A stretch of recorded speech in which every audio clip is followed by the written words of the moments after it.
మోహన్, కేంద్ర మాజీ మంత్రి, కాంగ్రెస్ పార్టీ సీనియర్ నాయకులు ప్రెస్ కాన్ఫరెన్స్. ఎస్సీల వర్గీకరణను తీవ్రంగా ఖండిస్తున్నాను.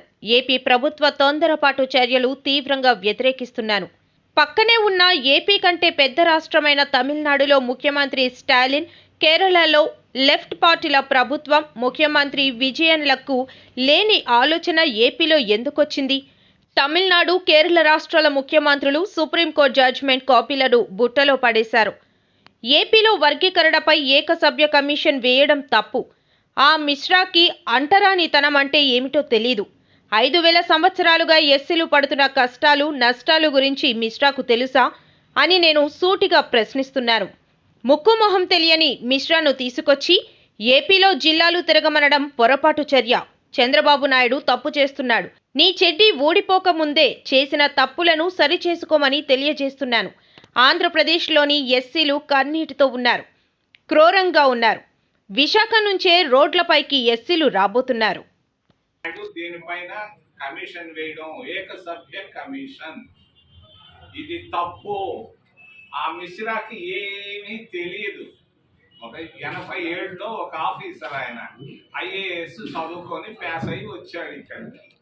ఆయనకు అంటరానితనం అంటే తెలియదు. 5000 సంవత్సరాలుగా ఎస్సీలు పడ్డ కష్టాలు, నష్టాలు, వాటి గురించి పూర్తిగా ఆయనకి ఏమీ తెలియదు. ముక్కు ముఖం తెలియనటువంటి మిశ్రాన్ని తీసుకొచ్చి నువ్వు జిల్లాలు తిరగమనడం చంద్రబాబు నాయుడు చేస్తున్నటువంటి పొరపాటు చర్య. దీన్ని నేను ఖండిస్తున్నా. దీనివల్ల చాలా నష్టం వస్తుంది చంద్రబాబు నాయుడికి. నాకు తెలుసు, 50 సంవత్సరాలుగా చంద్రబాబు నాయుడు, ఆయన యూత్ కాంగ్రెస్ లో ఉన్నాడు, నేను యూత్ కాంగ్రెస్ లో ఉన్నాం. ఇద్దరం తిరుపతి చుట్టుపక్కల ఉన్నాం. మరి ఆయనకు నేను సూటిగా తెలియజేస్తున్నా, తప్పు చేస్తున్నావు చంద్రబాబు నాయుడు, నువ్వు కొంచెం సరి చేసుకో, నీ చెడ్డీ జారిపోకముందే సరి చేసుకోమని నేను తెలియజేస్తాను. మరి సెన్సెస్, మరి ఈ గ్రామ సచివాలయాల్లో ఉండే పిల్లకాయలు చేసేది కాదు ఇది. వాళ్ళేదో పిల్లకాయలు ఎస్సీలను తీసుకొని పోయి ఓబీసీలుగా రాసి ఉన్నారు అక్కడ. తప్పది. ఆ పిల్లకాయలు చేసింది తప్పు. వాళ్ళకి ఏమీ తెలియదు. ముక్కు ముఖం తెలియని పిల్లకాయలకి దాన్ని రాయమంటే వాళ్ళ వల్ల కాదది. సెన్సస్ ఇండియా అని ఒకటి ఉంది అక్కడ ఢిల్లీలో, వాళ్ళు చేపట్టాలి ఈ సెన్సస్ గురించి. అంతేగాని ఎవరంటే వాళ్ళు రాస్తేట.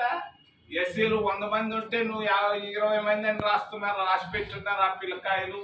అది దాన్ని ఖండిస్తున్నా. అది ఆయన అంతకుముందు ఉన్న ముఖ్యమంత్రి చేసిన పొరపాటు. ఆ గ్రామ సచివాలయాల పేరు పెట్టి కులాలను కూడా ఆయన కౌంట్ చేసి ఉన్నాడు. ఆ పిల్లకాయలు తెలియదు. అది సెన్సస్ ఇండియా అని ఒక ఢిల్లీలో ఉంటది, రాజ్యాంగంలో ఒక భాగం. మరి దాని ప్రకారంగా చేయకుండా పొరపాటుగా చేశారు. దీన్ని నేను ఖండిస్తున్నాను. ఆ సచివాలయంలో చేసే, ఆ సెక్రటేరియట్ లో చేసే చర్యలు కూడా నేను ఖండిస్తున్నా, తొందరపాటు చర్యగా తెలియజేస్తున్నా. ఈ అబ్బాయి మిశ్రా వెళ్తున్నాడు అక్కడికి, దీన్ని కూడా నేను ఖండిస్తున్నా. చంద్రబాబు నాయుడు జాగ్రత్త, నువ్వు చేయాల్సింది ఏంది? ముఖ్యంగా నిరుద్యోగం. ప్రతి ఇంట్లో 2 నిరుద్యోగులు ఉన్నారు, వాళ్ళ గురించి ఆలోచించు. మరి ట్యాక్సులు, నువ్వు నిర్మలా సీతారామన్ 2 రోజులకు ఒకసారి వెళ్తున్నావు, పోయి వస్తున్నావు. ఏమి ట్యాక్సులు? ప్రతి దానిపైన ట్యాక్సు, మాత్ర పైన ట్యాక్సు, మరి పాప్కార్న్ పైన ట్యాక్స్. ఒక్కదానిపైనే ట్యాక్స్ లేదు. భార్య భర్తకు ముద్దు పెట్టడం పైన ట్యాక్స్ లేదు, మిగిలినన్నిటిపైన ట్యాక్సులు పెట్టేశాడు. ఏంటి ఆ మోడీ ఏం చేస్తున్నాడు? ఆయన ముద్దులు పెట్టుకునే దానిపైన అదేమన్నా కూడా చెప్తే ఇంకా దీని మీద కూడా ఎక్కువ డబుల్ ట్యాక్స్ వస్తుంది. అది ఎవరు చెప్పినట్లేదు నిర్మలా సీతారామన్కి, మోడీకి, అమిత్ షాకి. అది కూడా పెట్టేస్తారేమో. మరి ఈ ట్యాక్సుల పైన చంద్రబాబు నాయుడు తగ్గించేదానికి పోవాలి. లేదు, ఉక్కు ఫ్యాక్టరీ ఒకటి ఉంది ఇక్కడ, కాంగ్రెస్ పార్టీ ఇందిరాగాంధీ, బ్రహ్మానంద రెడ్డి తీసుకొచ్చింది. దాన్ని మళ్ళా మామూలు స్థాయికి తీసుకురావాలి. భారతీయ జనతా పార్టీ అక్కడ 25,000 ఎకరాలు భూములు రైతులు వాళ్ళు ఇచ్చారని చెప్పి దాన్ని ఎవరికో అమ్మేదానికి వాళ్ళు ప్లాన్ తయారు చేసి పెట్టుకొని ఉన్నారు. దాన్ని అక్కడ ఉన్నటువంటి వేలాది మంది ఆ ఉక్కు పరిశ్రమలో ఉన్నటువంటి కార్మికులకు సహాయం చేస్తే బాగుంటది. కానీ ఈ వర్గీకరణ జోలికి వచ్చావు చంద్రబాబు నాయుడు, నీకు నష్టం. చాలా కష్టం. నేను చెప్తున్నా, ఇక్కడి నుంచి విశాఖపట్నం నుంచి రోడ్లపైకి వచ్చేస్తారు. ఎస్సీలు రోడ్లపైకి వస్తారు, సభలకు కాదు, ప్రతి నేషనల్ హైవే కాదు, పల్లెటూళ్ళలో ఉండే రోడ్లపైకి వచ్చి నిలబడతారు. చాలా కన్నీటితో ఉన్నారు, చెప్పుకోలేకపోతున్నారు. తప్పు నువ్వు చేస్తుండేది, స్టాలిన్ చేయి పని నువ్వు ఎందుకు చేస్తున్నావు?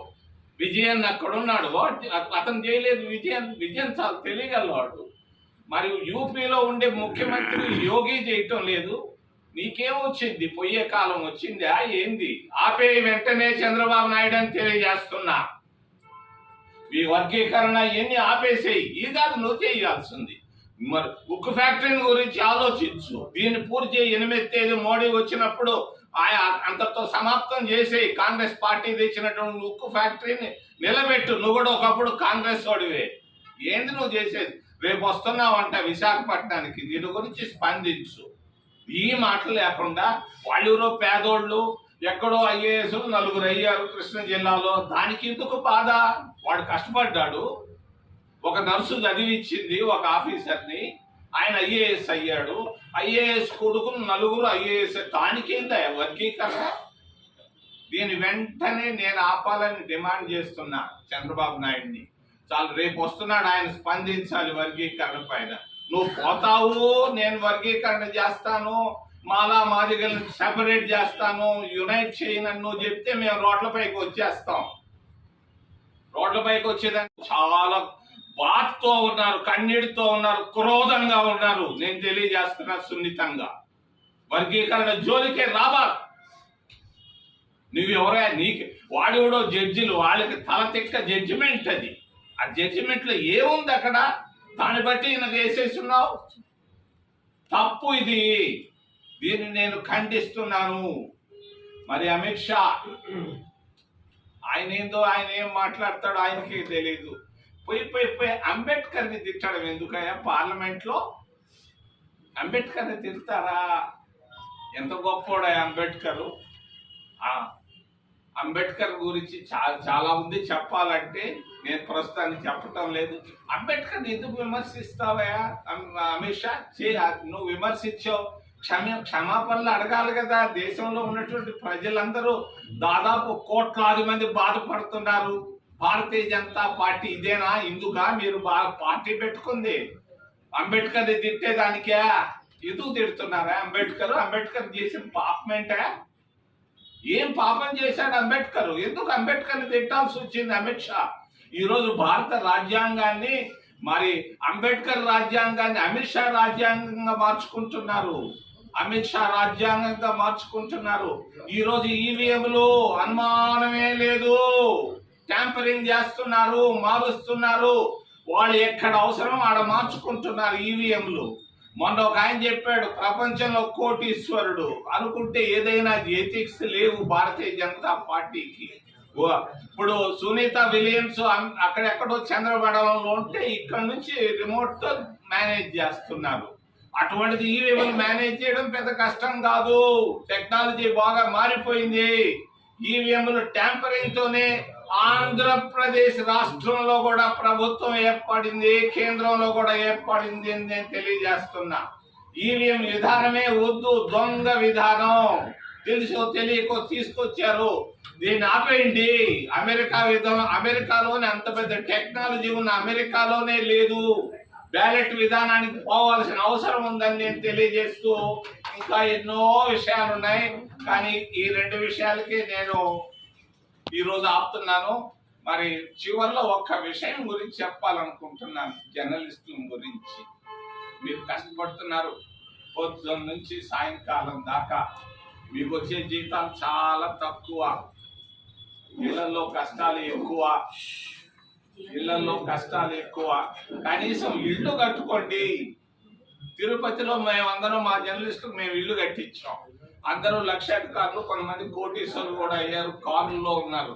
నేను ఈ దఫా విశాఖపట్నం వచ్చే లోపల నాకు ఒక అర్జీ కానీ మీరు కానీ, మొన్న విజయవాడలో కూడా ఇదే చెప్పాను, మీరు ఒక అర్జీ రాసిస్తే నేను తలా 5 సెంట్లు ఇప్పించేదాన్ని గట్టిగా ప్రయత్నం చేస్తాను. నేను ముఖ్యమంత్రితో మాట్లాడతాను, ముఖ్యమంత్రితో అంటే నేను 300 ఎకరాలు టాటాకి ఇస్తానంటాడు, అంటే ఇంకొకరికి 1000 ఎకరాలు, 1,00,000 ఎకరాలు, 5 లక్షల ఎకరాలు ఒక్కొక్క ఆయనకి ఇస్తాడంట బొంబాయిలో ఉండే ఆయనకి. మరి జర్నలిస్టులకు 5 సెంట్లే అడుగుతున్నా నేను, 1,00,000 ఎకరాలు అడగటం లేదు. ఖచ్చితంగా ప్రతి వర్కింగ్ జర్నలిస్టులకి మరి ఇళ్ల స్థలాలు ఇవ్వాలని రాష్ట్ర ప్రభుత్వాన్ని నేను డిమాండ్ చేస్తూ నాకు అర్జీ రాసింది, నేను వచ్చేది చేస్తానని తెలియజేస్తే నాకు ప్రశ్నలు ఉంటే అడగమని మిమ్మల్ని చేతులు ఎత్తి ప్రార్థిస్తున్నా. సార్, ఇది ఈవీఎంలు అనేది ఎవరి హయాంలో ప్రవేశపెట్టారు? అయ్యా, మా హయాంలోనే ప్రవేశపెట్టాం, మేము దొంగ పనులు చేయలేదు. ఇప్పుడు మేము తీసుకొచ్చాం ఏది అక్కడ ఉక్కు ఫ్యాక్టరీని, మేము జనాలకి వేల మందికి ఉద్యోగాలు ఇచ్చాం, వాళ్ళు తీసేస్తున్నారు. అట్లాగే ఈవీఎంలు మేము తీసుకొని వచ్చాం, మేము తప్పులు చేయలేదు, ఇటు పెట్టి మేము కొట్టలేదు. ఆడ మా దగ్గర తెలిసిపోయింది. సునీత విలియమ్స్ ని రిమోట్ తో మేనేజ్ చేస్తున్నారు భూమి పైన కూర్చొని. ఈవీఎంలు మేనేజ్ చేయడం చాలా సులువు, వాళ్ళకి ఎథిక్స్ లేవు, ఏదైనా చేయగలరు అధికారంలోకి వచ్చేదానికి. ఎథిక్స్ ఉంటే మాకు ఎథిక్స్ ఉన్నాయి, మేము పొరపాట్లు చేయలే.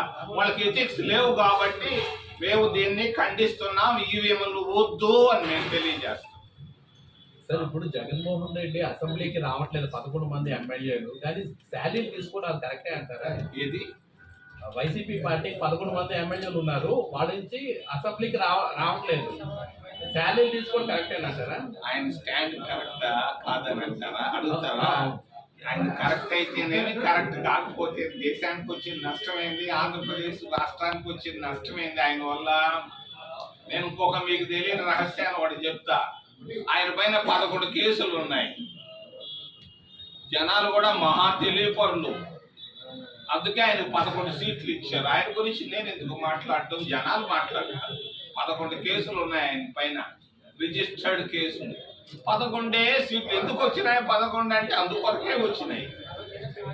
ఆయన మరి కొన్ని కేసులు ఎక్కువ పెంచుకొని ఉంటే ఎక్కువ సీట్లు వచ్చి ఉండేమో. మరి ఆయన తక్కువగా లిమిట్ గా 11 సీట్లకే లిమిట్ అయ్యాడు. 11 ఎమ్మెల్యేలు వచ్చారు, ముద్దుగా వచ్చారు. దాని గురించి నేను ఆయన పోతే ఏం పోకపోయినా ఇబ్బంది లేదు. అంటే నియోజకవర్గంలో కొంతమంది కొత్త ఎమ్మెల్యేలు ఉన్నారు కదా, వాళ్ళ నియోజకవర్గ సమస్యలు కానీ చెప్పాలంటే ఇక్కడ లేకుండా పోయింది కదా సార్. అది ఇప్పుడు మేము ఉండవయ్యా, సమస్యలు ఉన్నాయి, వచ్చుళ్ళ మీ దగ్గరకే అటు రావచ్చు, ఆడకే పోయి మాట్లాడు. దానివల్ల భారతదేశానికి ఆంధ్రప్రదేశ్ రాష్ట్రానికి నష్టం లేదు. వాళ్ళ సొంత నిర్ణయాలు పారి రాజీనామాలు కూడా పెట్టండి, మాకు వచ్చిన నష్టం ఏముంది? ప్రజలు లేదా, ప్రజలు వాళ్ళని కోరుకోవటం లేదా, కాంగ్రెస్ ను కోరుకుంటున్నారా? కాకపోతే మాకు నాయకత్వం సరిగ్గా లేదు. మాకు విశాఖపట్నానికి అంతా వచ్చి ఈ అమిదమ్మ, మా సూర్యారావులు ఏదో అక్కడక్కడ చేతుల మీద నాయకులంతా వెళ్ళిపోయారు డబ్బు కొరకు. మరి కాంగ్రెస్ పార్టీ దగ్గర నాయకులు లేక మేము కొరతలో ఉన్నాం. మాకేమి సిద్ధాంతాలకి అయ్యా లేదని నేను చెప్పానమ్మా.